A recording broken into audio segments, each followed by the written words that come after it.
New York times ने एक article लिखा, न्यूयॉर्क टाइम्स अमेरिका का अखबार है सबसे मशहूर, उसमें उसने इसे सॉफ्ट बम करार दिया। कहते हैं एक एटम बम होता है, एक हाइड्रोजन बम होता है, एक फलाना बम होता है, मगर जो सॉफ्ट बम जो सबसे खतरनाक है वो ये ड्रामा अर्तुगरुल गाजी, इस पर पाबंदी लगाई जाए। सी पैक के लिए अगर काम करना है तो उसमें से सबसे इंपॉर्टेंट कौन है? पाकिस्तान है। अगर यूरोप सी पैक को ख़त्म करना चाहता है, इंडिया सी पैक को ख़त्म करना चाहता है, तो उसके लिए उनकी नज़र में कौन सा मुल्क है? पाकिस्तान। अमेरिका कहता है कि अगर चाइना पे रूस पर नज़र रखनी है तो कौन सा मुल्क हेल्प करेगा? वो कहते हैं पाकिस्तान। चाइना अगर कहता है कि मैंने अमेरिका से बचना है तो वो कौन सा मुल्क मेरा साथ दे? वो कहता है पाकिस्तान। अगर अरब कंट्रीज़ में चले जाएँ तो वो कहते हैं कि जी बेशुमार दौलत है, सारा कुछ है, मगर हमारे पास सिक्योरिटी नहीं है, हमें कोई ऐसा मुल्क हो जो हमारी सिक्योरिटी फराहम करे। तो किस मुल्क का आर्मी चीफ जो है साहब का वहाँ जाके सिक्योरिटी फराहम कर रहा है? Once again Pakistan. Arab Israel की जंग हुई 1967 की, तो किस मुल्क के फौजी और पायलट्स ने जाके मिस्री की तरफ से जंग लड़ी और इसराइल के तैयारों को गिराया? पाकिस्तान। लाहौरी तड़का चैनल की तमाम वीडियोस देखने के लिए हमारा चैनल सब्सक्राइब करें और साथ में दिए गए बेल आइकन को प्रेस करके ऑल नोटिफिकेशन को सिलेक्ट करें ताकि आप तक हमारी तमाम वीडियोस बआसानी पहुंच सकें। अस्सलाम वालेकुम नाज़रीन, मैं हूं आपका मेज़बान अहमद गौहर और आप देख रहे हैं लाहौरी तड़का। नाज़रीन, आज हम आपकी मुलाकात जिस शख्सियत से करवाने जा रहे हैं, इनका तारुफ करवाने की मेरे पास अल्फाज भी नहीं है, क्योंकि ये बहुत बड़ी शख्सियत हैं, बहुत बड़ा नाम है पाकिस्तान का।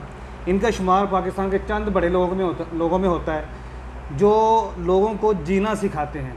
इनकी बातें, इनके लेक्चर, इनकी मोटिवेशन सुन के बहुत सारे लोगों ने जीना सीखा है, बहुत सारे लोगों ने कामयाबियाँ हासिल की हैं और बहुत सारे लोग मैंने ऐसे देखे हैं जो हालात से या ज़िंदगी से तंग होके जिन्होंने समझ लेके ख़ुदकुशी करने की तरफ चले गए, लेकिन आरिफ सिद्दीकी साहब की बातें सुन के, उनकी मोटिवेशन लेके, जीने का तरीका सीख के, तो आज वो सक्सेसफुल लाइफ गुजार। आज हमने बड़ी मुश्किल से डॉक्टर आरिफ सिद्दीकी साहब से टाइम लिया है। बहुत सारी चीज़ें ऐसी उनसे पूछेंगे जो आप भी पूछना चाह रहे हैं, आप भी जानना चाह रहे हैं।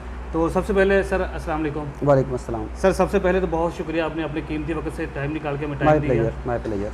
कोरोना के दिनों में बताएं कैसा गुजरा है, क्या हो रहा है?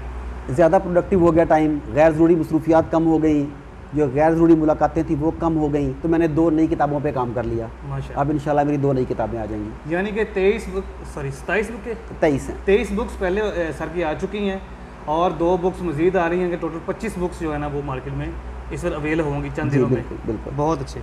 अच्छा सर, सबसे पहले मुझे ये बताइएगा कि पब्लिक स्पीकिंग की क्या अहमियत है और ये हमारे मशरे में क्या तब्दीली ला सकती है?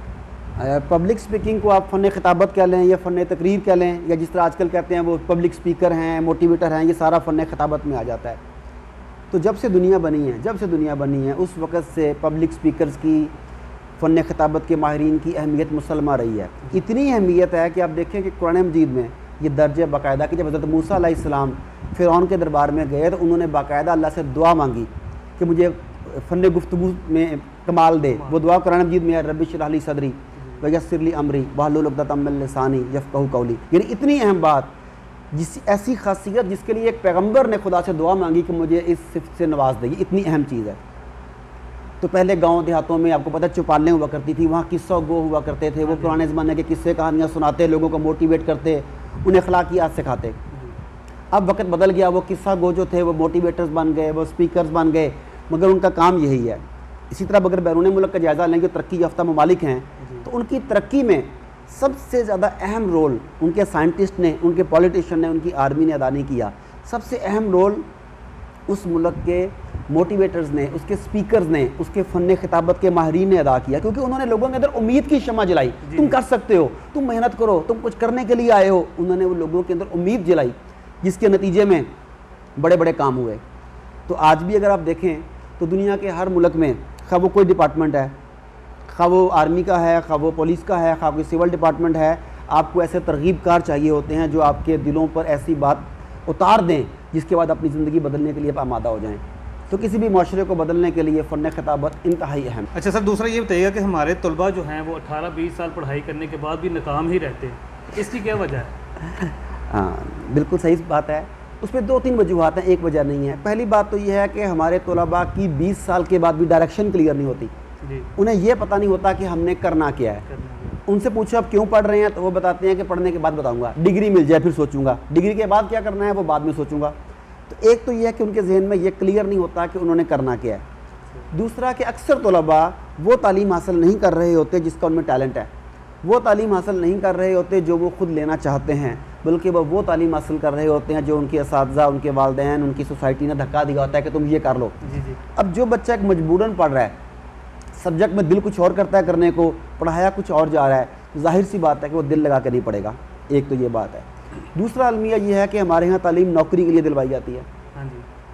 बताया जाता है कि तालीम हासिल करो, क्यों? ताकि तुम्हें अच्छी नौकरी मिले। फिर क्या होगा भाई? तालीम हासिल करो ताकि अच्छी जगह पे शादी हो। अच्छा जी, फिर क्या होगा? तालीम हासिल करो ताकि दुनिया तुम्हारी इज्जत करे। यानी तालीम का मकसद सिर्फ नौकरी, शादी और सोसाइटी में मकाम रख दिया गया।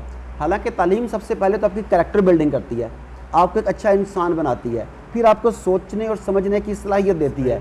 जब आप में ये सारी चीज़ें आ जाएं तो फिर आप कारोबार भी कर सकते हैं, आप जॉब भी कर सकते हैं, सारा कुछ कर सकते हैं। मगर हमने तालीम बराए नौकरी, हमने अल्टीमेट एम ये रखा तालीम बराए नौकरी।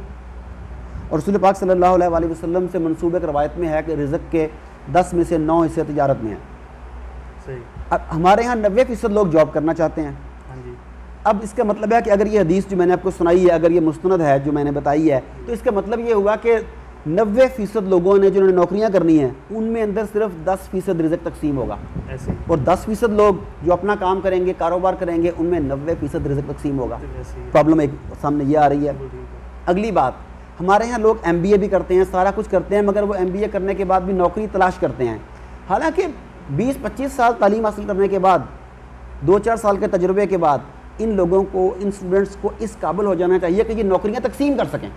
इनके पास ऐसा इदारा हो जहाँ पे लोग नौकरियां कर रहे हों आके। तालीम तो आपको इस काबिल बनाती है, मगर हमारे अंदर ये भी अलमिया आ गया। तीसरी चीज़, हमारे इदारों में जो पढ़ाया जा रहा है वो कई साल पुराना सिलेबस है। सही हो गया।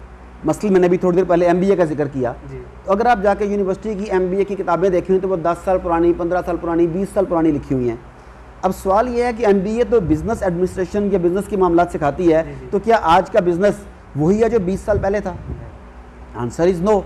तो जो आपने 20 साल पहले की किताब पढ़ी वो आज आपकी हेल्प कैसे करेगी? नहीं करेगी, बिल्कुल ऐसी। तो ये सारी चीज़ें मिल के एक नाकाम तालिब इल्म जो है वो पैदा कर रही हैं। इसमें पेरेंट्स का भी रोल है, स्टूडेंट का भी रोल है, टीचर का भी रोल है, सोसाइटी का भी रोल है।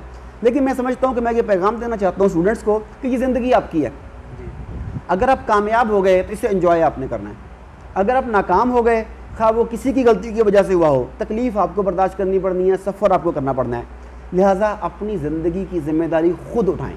जो चीज़ सोसाइटी नहीं देती, जो चीज़ इदारा नहीं देता, मगर वो कामयाब होने के लिए ज़रूरी है, उसके लिए खुद स्ट्रगल करें, खुद मेहनत करें और उस चीज़ को अपने अंदर डेवलप करें ताकि एक शानदार और कामयाब ज़िंदगी जी सकें। तो तीसरा सवाल ये है कि पाकिस्तान में इस वक्त फ़िरकावारियत बहुत जोर पकड़ चुकी है। बहुत ज़्यादा। ठीक है, तो इसकी क्या वजह है? ये क्यों इंतशार फैला हुआ माशरे के अंदर? देखें, पाकिस्तान जो है ना अपने क़याम के वक़्त से ही आलमी ताकतों की निगाहों में खटकता था और अभी भी खटकता है। ठीक है। जब उन्होंने देखा कि पाकिस्तान पर बैरूनी जलगार हमलावर करके भी कामयाबी नहीं मिल सकी, तो फैसला ये किया गया कि इन्हें आपस में लड़वा लिया जाए। आप पूरी मुस्लिम हिस्ट्री की तारीख उठा के देख लें, मुसलमानों को तभी शिकस्त हुई जब उनके अंदर गद्दार पैदा हुए, जब उनके अंदर लड़ाई झगड़े हुए, खा वो हसन बिन सबा हो, खा वो मीर जाफ़र हो, खा वो मीर सादक हो, या कोई और नाम ले लें आप। हमें हमेशा पुश्त में, कमर में छुरा घोंपा गया है। ऐसे ही अभी भी यही है। अगर हम इकट्ठे हो जाएं, देखिए कुरान पाक की आयत है, बातसीमू बिहब्लिल्लाहि जमीअन वला तफर्रकू, अल्लाह की रस्सी को मजबूती से थामे रखो और तफरके में ना पड़ो। ये वाज़ेह है। मगर आज लोगों से पूछें अब क्या है, वो बताएंगे, अव्वल तो बताएंगे मैं शिया हूँ या सुन्नी हूँ, एक तो ये है। उसके बाद अगर वो सुन्नी का भी बताएंगे तो आगे बताएंगे कि मैं उसमें से बरेलवी हूँ, मैं देवबंदी हूँ, या मैं अहल हदीस हूँ। उसमें भी मुख्तलिफ फ़िरके बनाए हुए हैं। आपने आज तक कितने लोग देखे जो ये कहते हैं मैं मुसलमान हूँ? सर मैं मुसलमान नहीं, आप हैं, लेकिन जब किसी लोगों से पूछते हैं तो आप सर 1% भी नहीं है। एक मतलब बहुत कम लोग हैं। यही दुश्मन चाहता था कि हम आपस में तकसीम हो जाएं।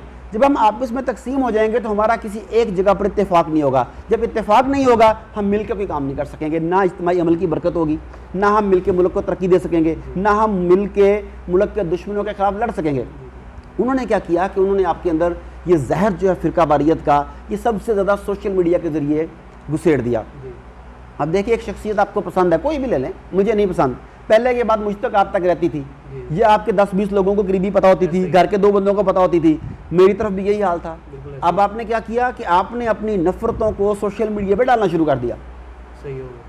वो आपकी नफ़रत जो है अब वो हज़ारों या लाखों लोगों तक पहुंच रही है। वो जहर जो पहले 10 लोगों के जहनों को जहर आलूद कर रहा था, मुतासिर कर रहा था, आज वो जहर लाखों करोड़ों लोगों को जहर आलूद कर रहा है। इसके नतीजे में फिर कत्ल गारतगरी होती है, फिर बंदे उठाए जाते हैं, फिर आपस में दुश्मनियाँ पड़ती हैं। नतीजे में क्या होता है, आपका मुल्क पाकिस्तान पीछे चला जाता है। तो मैं आप सबको आपकी वसातत से, आपके चैनल की वसातत से ये मुस्बत पैगाम देना चाहूँगा कि हम सबसे पहले मुसलमान हैं, उसके बाद पाकिस्तानी हैं, उसके बाद हमारी फ़िरका वारियत की जो भी चीज़ें वो सारी हैं। तो आप किसी भी चीज़ को इस एंगल पे देखा करें कि बतौर मुसलमान जो हम कर रहे हैं ये ठीक है कि नहीं।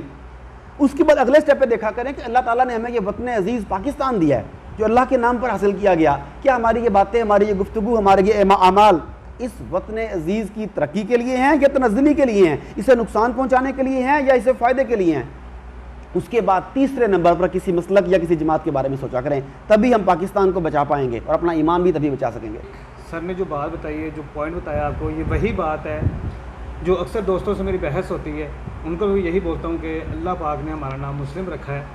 इसका हवाला भी मैं आपको बताता हूँ। सूरह हज 78 नंबर आयत में अल्लाह पाक 78 नंबर आयत का जो तर्जुमा है मैं आपको सुना देता हूँ। और अल्लाह के पैगाम की तबलीग के लिए जहाद करो, जैसा जहाद करने का हक़ है उसने तुम्हें चुन लिया है और तुम्हारा नाम पहली किताबों में भी मुस्लिम रखा और इस किताब कुरान में भी तुम्हारा नाम मुस्लिम रखा ताकि पैगंबर तुम्हारे बारे में गवाही दे सकें।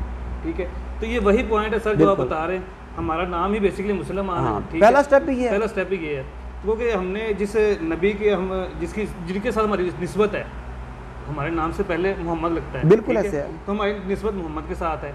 ऐसे ठीक है। है, तो हम कलमा मोहम्मदी पढ़ते हैं, तो हमने अताअत भी मोहम्मद की ही करनी है। ठीक है, वो हम उस वक्त करेंगे जब हम प्रॉपरली उनको कॉपी करेंगे, प्रॉपरली उसकी सुन्नत पे अमल करेंगे। हाँ। और सर ये बताइए कि क्या पाकिस्तान अक़वाम आलम में नुमाया हो सकता है किसी तरीके से? देखें, अक़वाम आलम की भी दो आप कर लें, एक कर लें मुस्लिम दुनिया, एक कर लें नॉन मुस्लिम वर्ल्ड जो है। ठीक हो गया। अगर आप मुस्लिम दुनिया की बात करें तो सबसे ज़्यादा मुनज़्ज़म फ़ौज इस वक्त जिसके पास है वो आपका मुल्क है। पाकिस्तान, ठीक इंटेलिजेंस एजेंसियाँ सबसे मुनज़्ज़म किसके पास हैं, है, पाकिस्तान। एटॉमिक एसेट्स हैं वो किसके पास हैं, पाकिस्तान के पास। वो आपके पास हैं। ये हो गया। उसके बाद मुस्लिम दुनिया में आप स्ट्रेटजिक पोजीशन देखें कि वो जोग्राफियाई हैसियत, वो जोग्राफियाई खिता जो कई बर्राज़मों पर अपना असर डाल सकता है, वो कौन सा है, वो पाकिस्तान है। यहाँ तक भी आप देख लें। उसके बाद आपके यहाँ पानी की ज़रई फराबानी है, मसलन अरब में चले जाएँ, मकामात मुक़द्दसा हैं, तेल की फराबानी है, बहुत कुछ है, ऐसे ही। मगर उनके यहाँ अपनी फसलें उस तरह से नहीं हैं जिस तरह हमारे पास हैं, वैसे मौसम नहीं है जैसे हमारे पास हैं। बिल्कुल ऐसे ही। ये हमारे अंदर एक ख़ास अल्लाह ताला ने एक मेहरबानी की हुई है हमारे जी, जी। ऊपर। तो मुस्लिम दुनिया में पाकिस्तान का मकाम बहुत नुमायाँ है। और आप देखें कि ये दुनिया में वाहिद मुस्लिम मुल्क है जो नज़रिए की बुनियाद पर वजूद में आया, जिसकी असास ला इलाहा इल्लल्लाह है। मारूफ जो नारा था क्या में पाकिस्तान के वक्त वो यही था, पाकिस्तान का मतलब क्या, ला इलाहा इल्लल्लाह। और हिंदू जवाब में ये कहते थे जो मांगेगा पाकिस्तान उसको देंगे कब्रिस्तान। ऐसे ही।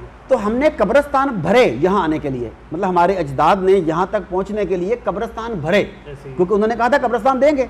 किसी के 4 भाई थे, 2 वहाँ दफन हुए, 2 यहाँ पहुँचे, ऐसे ही। 2 बच्चे वहाँ रह गए, 1 यहाँ पहुँचा, ये हुआ। ऐसे ही। तो इतनी कुर्बानियाँ देकर ये वतन हासिल किया गया नज़रिए की बुनियाद पर, ला इलाहा इल्लल्लाह की बुनियाद पर। इसके अलावा दुनिया में कोई और मुस्लिम मुल्क नहीं है जिसकी बुनियाद ला इलाहा इल्लल्लाह और शहीदों के खून के ऊपर हो। ऐसे ही।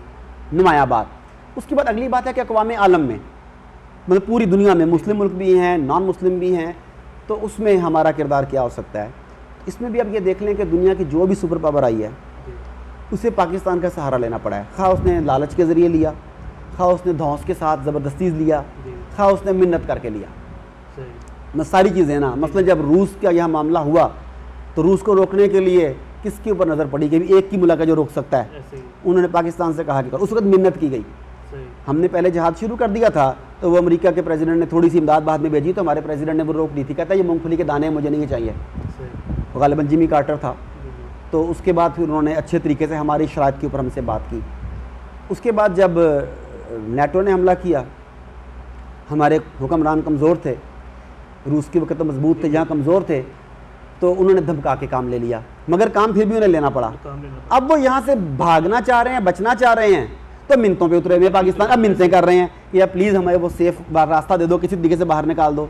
सी पैक के लिए अगर काम करना है तो उसमें से सबसे इंपॉर्टेंट कौन है, पाकिस्तान है। अगर यूरोप सी पैक को ख़त्म करना चाहता है, इंडिया सी पैक को ख़त्म करना चाहता है, तो उसके लिए उनकी नज़र में कौन सा मुल्क है, पाकिस्तान। अमेरिका कहता है कि अगर चाइना पे रूस पर नज़र रखनी है तो कौन सा मुल्क हेल्प करेगा, वो कहते हैं पाकिस्तान। चाइना अगर कहता है कि मैंने अमेरिका से बचना है तो वो कौन सा मुल्क मेरा साथ दे, वो कहता है पाकिस्तान। अगर अरब कंट्रीज़ में चले जाएँ तो वो कहते हैं कि जी बेशुमार दौलत है, सारा कुछ है, मगर हमारे पास सिक्योरिटी नहीं है। हमें कोई ऐसा मुल्क हो जो हमारी सिक्योरिटी फराहम करे। तो किस मुल्क का आर्मी चीफ जो है साहब का वहाँ जाके सिक्योरिटी फराहम कर रहा है? Once again Pakistan. Arab Israel की जंग हुई 1967 की, तो किस मुल्क के फौजी और पायलट्स ने जाके मिस्री की तरफ से जंग लड़ी और इसराइल के तैयारों को गिराया? पाकिस्तान। तो पाकिस्तान तो जब से बना है ये नुमाया है। अब कुछ बुरे वक्त ऐसे आए हुए हैं, कुछ हमारे अपनी हरकतें अवाम की, कुछ हमारे हुक्मरान ऐसे कि लग रहा है कि हम बहुत ज़्यादा दबाव में हैं। लेकिन असूल ये है कि पौधे को, बीज को जितना गहरा बोया जाता है वो उतना तनावर दरख्त बन के निकलता है। एक ये, अगर आपने कोई क्रिकेट वगैरह भी खेली है, आपने फुटबॉल खेली है, तो आपको पता होगा कि बॉल को जितनी ज़ोर से ज़मीन पे मारा जाए वो उतना ऊंचा उठती है। तो इस वक्त पाकिस्तान को उन्होंने ज़ोर लगाया था ज़ोर से ज़मीन पर मारने के लिए। अभी चोट लगी हुई है, अभी वो ज़ख्म लगे हुए हैं हमारे, के पता नहीं क्या हो गया हमारे साथ। लेकिन इंशाअल्लाह ताला हम लोग पूरे अक़वाम आलम में इस शान से उठेंगे कि दुनिया देखेगी। नाज़िम, जैसा कि मैंने एक दो पहले इंटरव्यूज़ में कहा था कि जितनी भी स्टडी या जितना भी सर्च कर लें आप या मुशाहिदा कर लें पाकिस्तान को, मतलब विज़िट करें आप, मुख्तलिफ़ मुकाम पर जाएँ आप, तो आपको लगेगा कि आपने मतलब दुनिया का जो कीमती तरीन ख़ित्ता था ना वो इंडिया से छीन लिया आपने। कीमती तरीन ख़ित्ता, ठीक है। जितनी चीज़ें सर ने बताई हैं, मेरे ख्याल ये कुछ भी नहीं बताया सर ने, मतलब छोटा सा इंटरव्यू, टाइम थोड़ा है, तो शॉर्ट अल्फाज दिए, मतलब इस तरह तारीफ़ करनी की जाए पाकिस्तान की, या क्वालिटी गिनाई जाए, तो मेरा ख्याल 2-3 घंटे भी ऐसे ही कम है। बिल्कुल ऐसे है। तो नेक्स्ट चलते हैं। अच्छा सर, लास्ट में हमें ये बताइएगा कि आपने त्रुटि के काफ़ी रिजल्ट किए हैं, तो आजकल पाकिस्तान के अंदर एक ड्रामा बहुत मकबूल है अर्तुगरुल गाज़ी के नाम से, तो आपकी नज़र में ये मतलब ड्रामा क्या चीज़ है?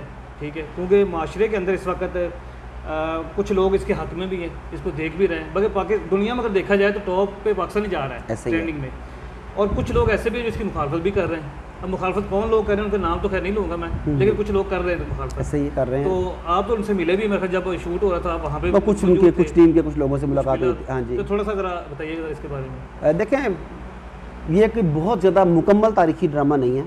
तारीख में ये सारी बातें मौजूद हैं, फिर उसके बाद ड्रामाई रंग देने के लिए, टच करने के लिए डायलॉग लिखे जाते हैं, जज्बात को भरा जाता है, वो चीज़ें ठीक है, उसे कहानी का रंग दिया जाता है। मगर अर्तुगरुल गाज़ी और उसकी टीम ने जिस तरीके से खिलाफत उस्मानिया को कायम करने के लिए, उसकी बुनियाद रखने के लिए जिद्दोजहद की, फिर आगे उसके बेटे ने उसे कायम किया, ये बात तो तारीख़ का हिस्सा है।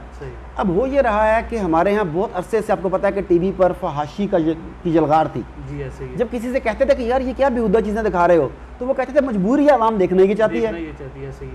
लेकिन जब ये ड्रामा आया अर्तुगरुल गाज़ी, तो उन्होंने उनके 20 साल के दावों का सत्यानाश कर दिया। उन्होंने बताया कि लोग वो देखना नहीं चाहते, तो तुम ज़बरदस्ती दिखा रहे थे। अब लोगों को तकलीफ़ क्या है? मुकम्मल एजेंडे के तहत पाकिस्तान को सेकुलर पाकिस्तान बनाने के लिए, मगरबी एजेंडे के मुताबिक ढालने के लिए ऐसे ड्रामे बनाए गए जिसमें ऐसे ड्रेस इस्तेमाल किए जाते थे जो आप शर्म के मारे अपनी बहन बेटियों को नहीं लेके दे सकते, मगर आप वहाँ देख रहे होते थे। नाच गाना, महलाती साजिशें, रोमांस, प्रेम कहानियाँ, पता नहीं क्या क्या गलीज़ मनाजर दिखाए जाते थे। इसके ज़रिए आपको ये बताया जा रहा था कि यही ज़िंदगी है। अब उस 20 साल की मेहनत को चंद महीनों ने, एक ड्रामे ने उसके ऊपर ना मट्टी फेर दी। इसने बताया कि इस्लामी इक़दार क्या होती हैं, अदब, आदाब, एहतराम क्या होता है, हर काम में अल्लाह की रज़ा को कैसे देखा जाता है, जहाद की असल रूह क्या है, जहाद के फ़ैसले कैसे किए जाते हैं, उसके लिए सख्तियाँ कैसे बर्दाश्त की जाती हैं। अब अगर ये असल जहाद की रूह मुसलमानों में बेदार हो गई, तो फिर तो मुसलमान दोबारा से अपना अरूज पालेंगे, क्योंकि मुसलमानों का अरूज जहाद में पोशीदा है। तो दुश्मन ने कई डेकेड्स लगा के, जो है ना, कई दहाइयाँ लगा के हम लोगों को बताया था कि जहाद दहशतगर्दी है, इस्लाम अमन का मज़हब है, अपने घरों में बैठे रहो, यही बेहतरी है। एक ड्रामे ने आखिर उनकी मेहनत पे पानी फेर दिया। उन्हें तकलीफ़ तो होनी है। दूसरी तरफ कहते हैं कि हर बच्चा दीन फितरत पर पैदा होता है। तो हर बच्चे के दिल में, जो मुसलमान बच्चा है जिसके कान में अजान दी गई है, जिसने माँ बाप को नमाज़ पढ़ते हुए देखा है, वो जितनी मर्जी बेहयाई की काम कर रहा है, कुछ भी कर रहा है, उसके अंदर से उसका ज़मीर उससे जो है ना वो टीस पहुंचाता था, उससे चौके लगाता था, तुम क्या कर रहे हो, तुम क्या कर रहे हो। तो वो आगे टीवी देख के कहता था कि सारे यही कर रहे हैं। ऐसे ही। अब उन्हें पता लगा कि नहीं, हमें गलत दिखाया जा रहा था। इसके नतीजे में आप देखें कि लोग इकट्ठे हो रहे हैं, लोगों के आदाब चेंज हो रहे हैं, लोगों की गुफ्तगू चेंज हो रही है, उन्होंने नया तर्ज ज़िंदगी सीखना शुरू किया है। और मेरा ख्याल है कि ये ड्रामा इस्लाम की भूली हुई फैमिली वैल्यूज़ को जगाने के लिए एक बहुत ज़बरदस्त कोशिश है। और जो उसकी मुखालफत हैं, उसकी मुखालफत यहाँ तक हो रही है कि न्यूयॉर्क टाइम्स ने एक आर्टिकल लिखा, न्यूयॉर्क टाइम्स अमेरिका का अखबार है सबसे मशहूर, उसमें उसने इसे सॉफ्ट बम करार दिया। कहते हैं एक एटम बम होता है, एक हाइड्रोजन बम होता है, एक फलाना बम होता है, मगर जो सॉफ्ट बम जो सबसे खतरनाक है वो ये ड्रामा अर्तुगरुल गाजी, इस पर पाबंदी लगाई जाए। सही। और इस वक्त पाकिस्तान में भी इस ड्रामे पर पाबंदी लगवाने के लिए बहुत कोशिश की जा रही है, तो मुझे डर है कि कहीं ऐसा हो ना जाए। जी नाज़रीन, प्रोग्राम का वक्त ख़त्म होता है, टाइम थोड़ा है, ठीक है, और जितनी बड़ी शख्सियत के पास मैं बैठा हूँ ये मेरे लिए एक फ़ख्र की बात है। तो बातें तो इतनी हैं कि सर से की जाए मतलब दिल भरता नहीं है, और ऐसी कीमती बातें सुनने को मिल रही हैं कि शायद ही दोबारा मौका मिल सके सर से दोबारा मिलने का, क्योंकि बहुत बिजी शेड्यूल होता है इनका।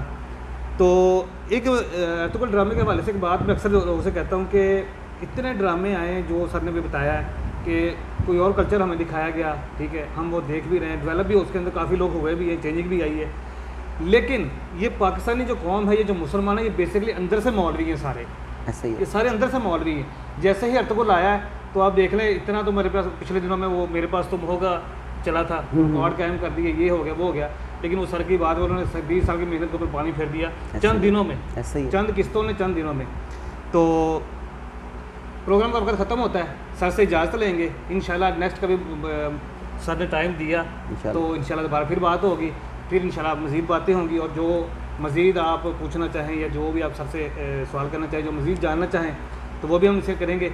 और जाते जाते सर का अपना चैनल है रियल फेस के नाम से, उनका लिंक मैं डिस्क्रिप्शन के अंदर दे दूँगा। उसका जो इसका जो फेस है, फ्रंट फेस है, वो आप साइड पे देखने चल रहा है, तो उसको जाकर सब्सक्राइब करें, और वहाँ पे सर की स्पीचेस पढ़ी होती हैं, लेक्चर पढ़े होते हैं, उनको देखें। इंशाल्लाह आपकी ज़िंदगी मेरी तरह चेंज हो जाएगी।